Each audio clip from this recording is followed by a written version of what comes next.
मी आरोही जाधव, जनतेचा आवाज Marathi news channel मध्ये आपले स्वागत। हिंगोली 2 महिन्यात ही चौथी कारवाई करून 57 जनावरांना जीवदान। गोवंश वाहतुकीवर कारवाई, 8 गोरे वाचवले। आरोपीवर कारवाईची प्रक्रिया सुरू।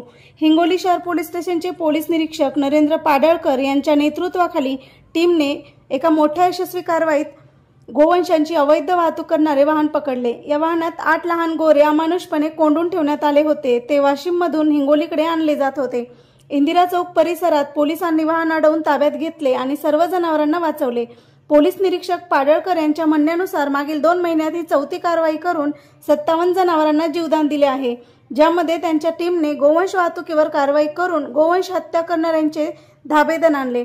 वाहन चालक, वाहनातील मालकावर प्राणी क्रूरता कायदा आणि इतर संबंधित कायद्यांचे उल्लंघन केल्याबद्दल गुन्हा दाखल करण्याची प्रक्रिया चालू आहे। या यशस्वी कारवाईमुळे हिंगोली पोलिसांनी पुन्हा एकदा कठोर परिश्रम आणि दक्षतेचे प्रदर्शन केले आहे। नागरिकांनीही गोवंश वाहतुकीबाबत सतर्क राहून पोलिसांना सहकार्य करण्याचे आवाहन केले आहे। हिंगोली जिल्हा प्रतिनिधी आरोही जाधव। चॅनलला सबस्क्राइब करा, बेल आयकॉन बटन दाबा, लाईक करा, शेअर करा। धन्यवाद।